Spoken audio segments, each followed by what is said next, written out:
One. Hey, time to shine squad. It's Scott Ferguson, and I am super privy to be having a conversation here with my good friend Nancy Clairmont-Carr. And she is the head brainstorm, head everything of the Joy Effect. And if you want to find it, it's joy-effect.com. Nancy Clairmont-Carr helps leaders grow their business and impact through conscious leadership. She shares thought leadership and effective strategies through speaking, coaching, writing, and workshops.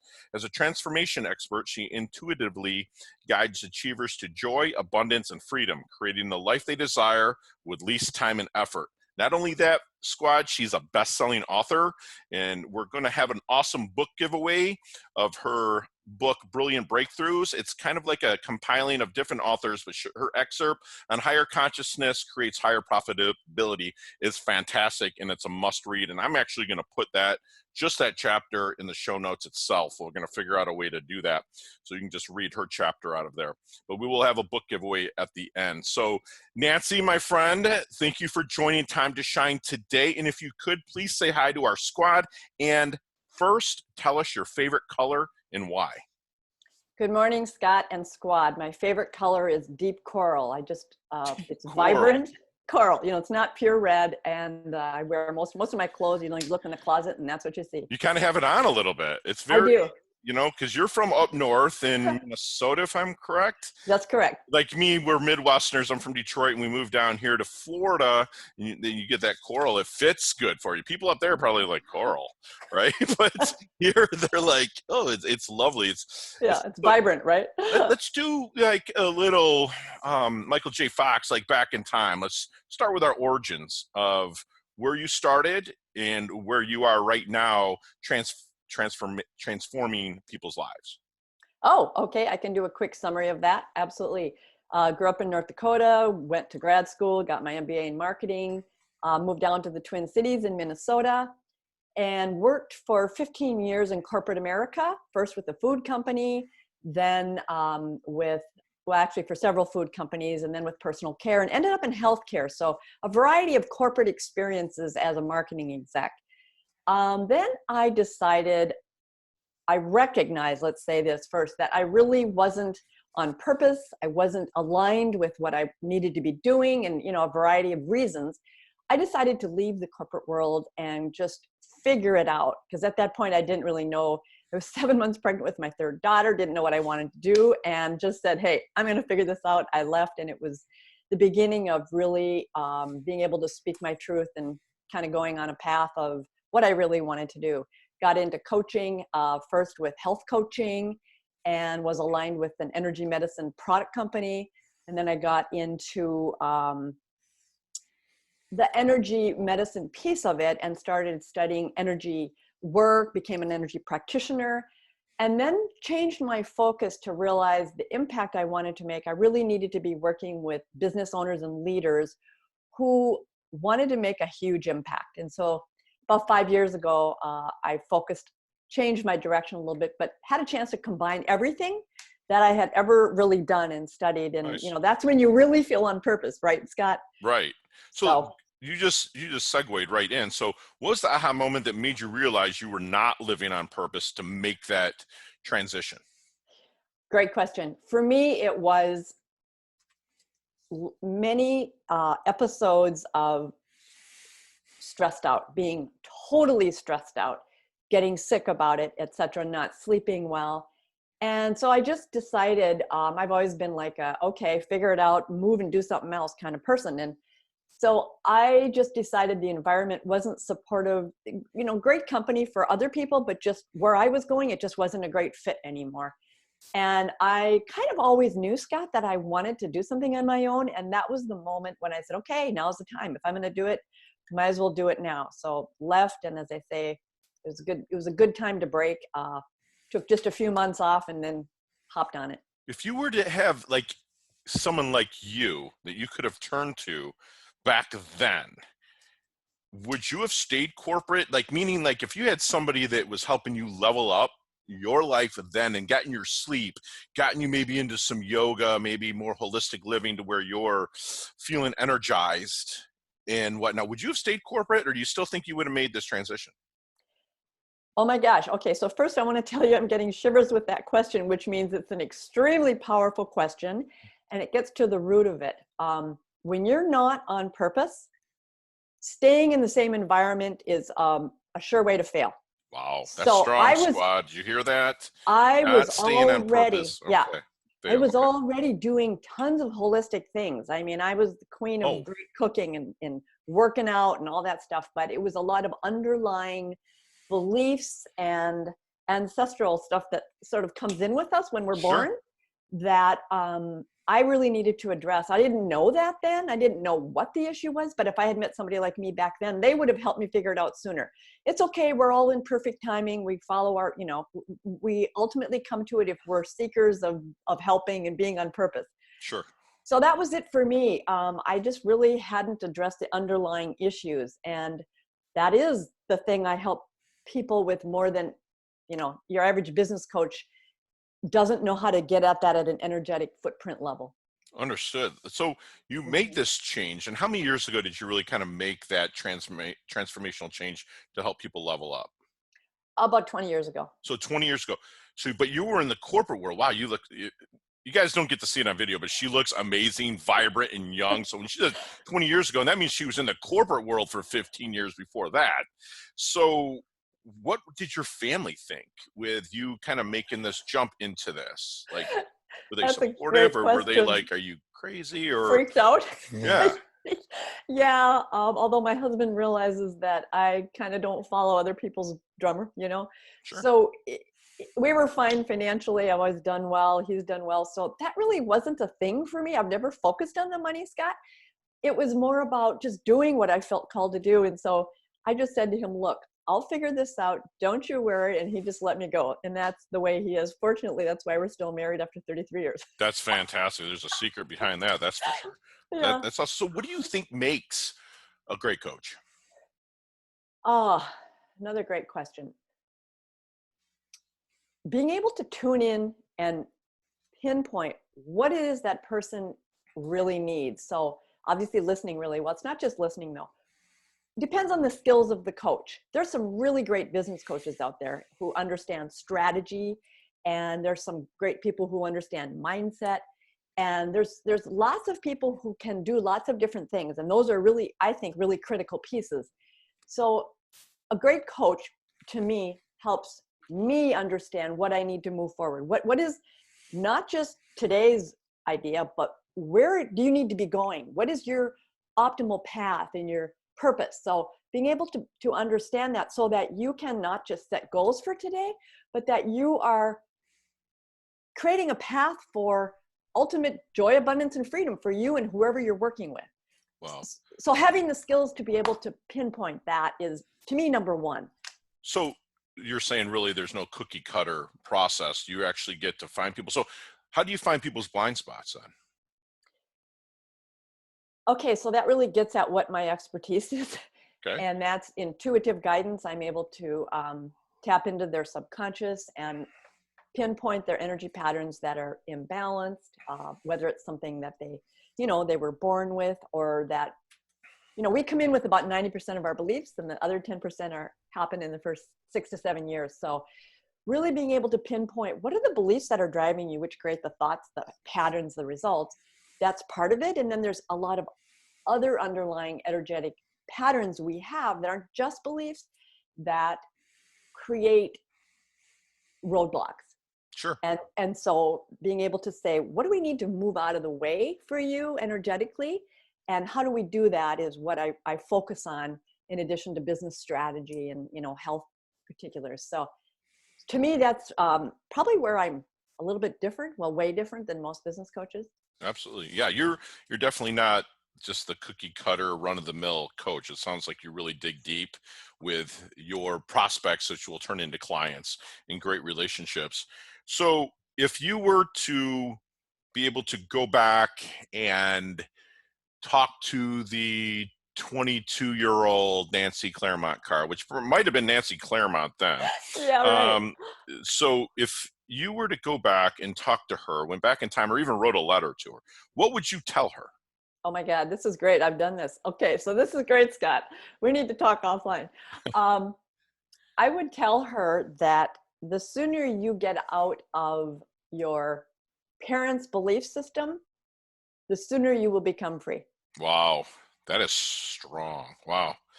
Yeah, because we're all kind of programmed. Like, it's funny. I read Shad Helmstedter's What You Say When You Talk to Yourself. It's a fantastic book, and he said that children are told no an average of like 135,000 times between ages 8 and 12 or something, where they're rarely told yes or given an explanation. So I can see where that programming can be pulled forward. So what is your secret sauce, if you will, which I think you explained it a little bit, but is there anything that you do maybe specifically to dig into that pattern and try to move them forward out of it? Yeah, very specific. I've been trained in multiple different energy practitioner work, systems. And I work a lot with developing higher consciousness in people. And that is really about removing those negative energetic patterns, reformulating beliefs that are supportive. It's all based on intention. Okay. So when people tell me what they'd like to do, or we have pretty deep conversations in the first session that we ever meet with. And I actually do a free consultation for people for 30 minutes, and that's on my website. So that's available. We'll put that in the show notes too. Yeah, that's a gift I give to people. And so they can check me out to see if I'm how they feel about it. But I'm really grounded. I'm very down to earth. And because of the journey I've been on, Scott, it's like, I know the questions that are going to unleash this information, right? Just like you do in the field you're in when you're doing real estate or whatever field you're focusing on at the time. Right. And so really being able, using the energetic methods that I use, I'm able to get trust pretty quickly with people. They see the results not only of my other clients, but it's a feeling that people have pretty quickly when I start working with them. Sure. I am all about their success. If something positive doesn't happen there, I have not succeeded. So it's about win-win outcomes. You know how that works. So, I love that. So tuning into what their real needs are and what their blocks are through some of the energetic processes. And I guess I've just been doing it a long time. Powerful questions you probably ask them too. Well, it's more than that. It's more than that. It's stuff that comes to me. I mean, when I'm talking to somebody, I get downloaded. Intuitionally. Okay. Got it. Yeah. I mean, just get downloaded stuff constantly. Sure. So that's Tell me about a fail and how you push through. Okay. Great question. I was thinking about that before we got on. And for me, it wasn't a single incident as much as I had a learning that by taking 100% responsibility for every single thing about me, including my actions and my results, that was the only way I was going to really succeed. Okay. That there's no looking outside of Nancy to blame or anything like that. And so when that changed completely, the trajectory changed. Okay. So instead of placing blame, you Assumed took it on and then move forward through that and push through. That's fantastic. So what's your definition of a life well lived then? Oh my gosh. Having been able to live your purpose and impact the world the way you want to impact it. And that's not always clear with people. Sure. So for me, and it doesn't have to be a grandiose thing. It's different for every person. Absolutely. And I think that's really important to know. So when I work with people, it's not to give them what I think they should do, but what I'm getting their higher self is thinking they should do. Getting them. I love that. Right. I love that. So if you were to take your cell phone out of this equation, what are 3 things that Nancy cannot live without? Interaction with people. of a community, which we're not having too much because, folks, this is being recorded on March 31st, 2020. So we're all in our social distancing. The great Yeah, but you know equalizer. what, Scott? I mean, for me, this interaction is awesome. Yes, it's exactly. I'm doing more Zooms now than I ever have, which is fantastic. Well, and that's how I do most of my work. And so for me, when you show up and you're totally present, Right. like even in a video, to me, there's a really deep connection there. Sure. So that for me is very satisfying. Another thing I really can't live without is being out in nature. I do like a 5-mile walk every day. It just, Nice. and that's probably one of the things I love most about being in Florida. It's predictably beautiful, right? Even if it is humid. And then the other thing is just, I love good food and good times. Oh, so I'm a good cook. And so I love to cook and eat healthy, delicious food. So those are the things I focus on, I would say. Being with family, all that good stuff. Travel. That's awesome. So you got food, nature, and walks and community. I love those three. And so, like, is there any question that you wish that people, when they came to you, since you are, I'm trying to figure out how I want to ask this, since you don't just ask powerful questions, you pick up the intuition, you pick up their energy. Is there any good question that you wish people would ask you but never do? Yeah, sometimes people come in with these preconceived notions of, well, it's usually based on fear. And many people aren't really willing to hear the truth about the situation. And so I think a great question to ask or tell, however you want to say it, any coach is, look, I'm here for help. And so I am asking you to tell me whatever your expertise is, because I'm here, I want your help, I'm paying you, and I want to move forward. So really being open to the guidance you receive from whatever coach or person you're asking help from. So I love that. Yeah. That's fantastic. So what we're going to do is we're going to move into what I call my level up lightning round. I'm going to ask 5 or 6 questions. We could talk 15, 20 minutes on each one of them, but for time constraints, we got to keep it at like 5 to 7 seconds real quick. And you've been giving me super knowledge nugget filled concise answers with everything. You're a fantastic interview, so thank you. But are you ready for the lightning round? Sure. Here we go. What's the best leveling up advice you've ever received? I guess that what I said earlier was to take 100% responsibility for every single thing you do. And that's very difficult for most people. Most people are in denial about why they're in their current situation. Beautiful. And so taking an inventory of really what's going on within. I love that. Share one of your personal habits that contributes to your success. Okay. Every single morning, and more often than that, I have my little morning time, which I'm pretty sure you do, and most people who move forward quickly do.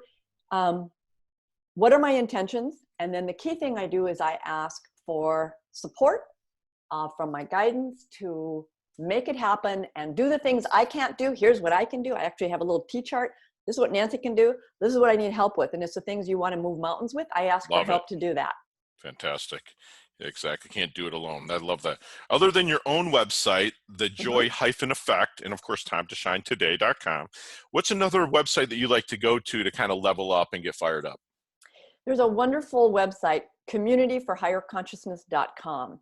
Okay. Tons of different people in all walks of life who have programs, some free, some paid, that people can get help from.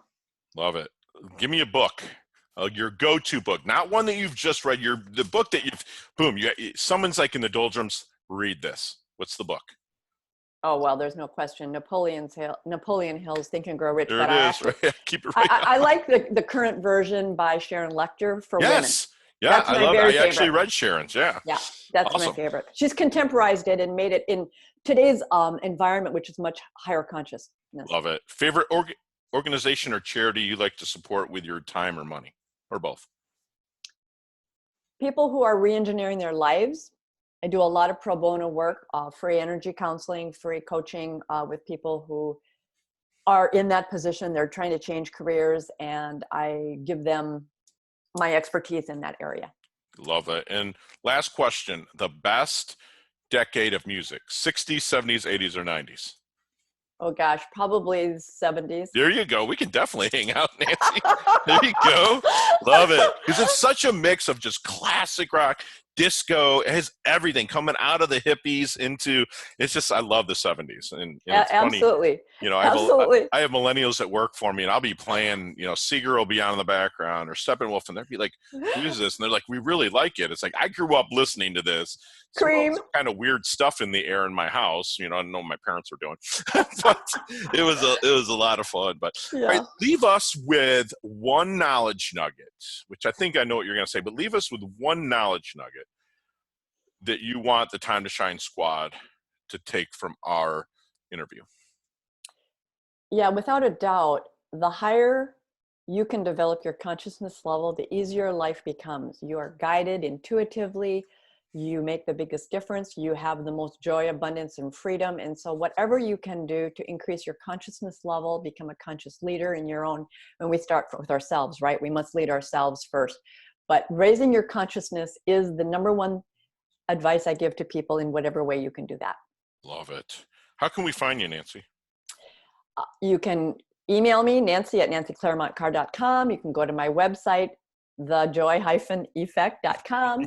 If that fails, nancyclairmontcarr.com will get you there too. I love it. I love it. And folks, what we're going to do is there is a kind of about a 2 to 3 week editing time frame. But when I put this podcast out on all the directories, the first person to email me back that I can send to the email to Nancy so she can verify it is going to get a free book called Brilliant Breakthroughs for the Small Business Owner. And if you go to page 43, you'll have Nancy's excerpt on Higher Consciousness Creates Higher Profitability. It's a fantastic read. Actually, the whole book's a fantastic read. I did it in a weekend. It's just fantastic. And squad, we love to level up and surround ourselves with people that are humble, that are hungry, that are leveling up their health, leveling up their wealth, that take 100% responsibility and understand that in the word responsibility, as we always say, is the ability to respond. And you're taking 100% responsibility, and you're always raising your consciousness. And Nancy, you're the epitome of that. You are now part of our squad. You can't go anywhere. So thank you so, so much for coming on and sharing your valuable knowledge nuggets with our squad. Thank you, Scott. I so appreciate, and I can see there's a lot of like-mindedness here, which I love the work you're doing. You're reaching people at a time where energy is coming in and shifting the planet. Yes. So stay tuned to Scott's stuff. It's great. Thank you so much, Nancy. Talk soon. Okay, thanks a lot.